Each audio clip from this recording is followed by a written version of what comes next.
right, guys, how you doing? My name is Casey Armstrong. I just got to tell you how entertained I am with the Stuttering John thing. First of all, it started with Carl from Who Are These Podcasts, and then there was this hilarious comedian, and her name is Chrissy Meyer.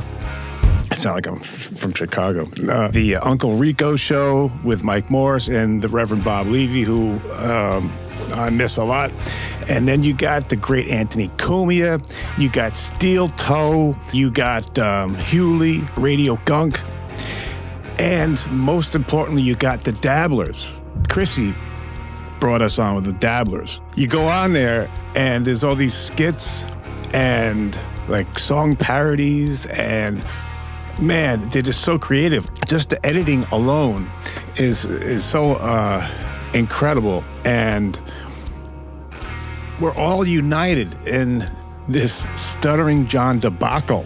Why you say debacle? I thought you liked John. Yeah, I like John. But through all the fun I'm having with you guys and all the attention you guys are making me see, like all the different videos that are out there and stuff, he doesn't like me very much.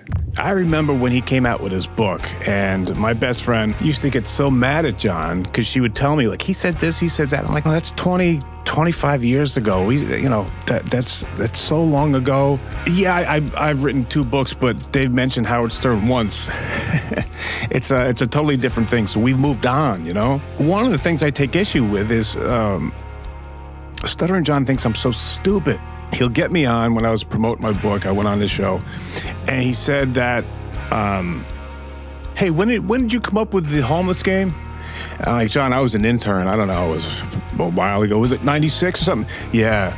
Well, and then after I got off the phone, jaywalking has been on for the longest time. So basically, guys calling me a thief, right? I've moved on, and 25 years ago was fun at that time, but you start living in the past, and then you get some talented comedians that just rip the hell out of you.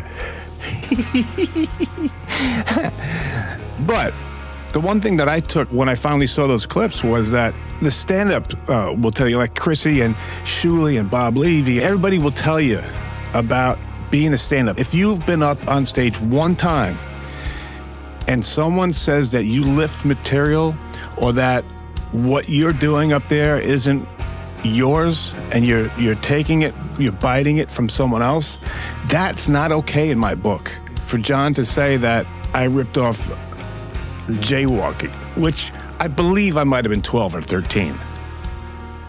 And no, I would not do that. John tried to use his verbal gymnastics to try and catch me to say that. I must be guilty of that. John was bad to a lot of people, and so doesn't have a lot of friends right now, doing jokes about Gary's teeth, calling himself a comedian. It makes me furious that these non-comedians, they try to be funny, and it's awful. And he's finding that he's not getting a lot of goodwill. John is mentally ill. He's mad at me for giving shit back to him in a funny way, where he can't do it in a funny way. He does it in a mean way. He's mad that I'm funnier than him, and every time he tries to do something on the air, I bury him. He's obsessed with people who are more successful than him. He can't take the fact that he's not a comedian or a musician or an author. There's a big difference between, and people like Stuttering John tend to forget about this. If John didn't have a speech impediment, he'd be pumping gas in Massapequa, and he was an intern. Anyway, I just wanted to give you a reason why I'm going to be coming up with a couple of these videos, because I worked with a guy 25 years ago. So I'll give you a couple quick ones real quick right here. Here's the first one. Number 1, it's a question. Who wrote more questions for the Stuttering John type interviews? Was it Stuttering John, or was it the interns? Your answer? It was the interns. The interns wrote more questions than John did. John didn't write any questions for any of his interviews, and got to a point where everyone knew who John was. So they would send interns to go do these ambush type questions and stuff. Number 2, is it true that John had 2 jobs, which included answering the mail and answering the phone? Is that true or false? It is true.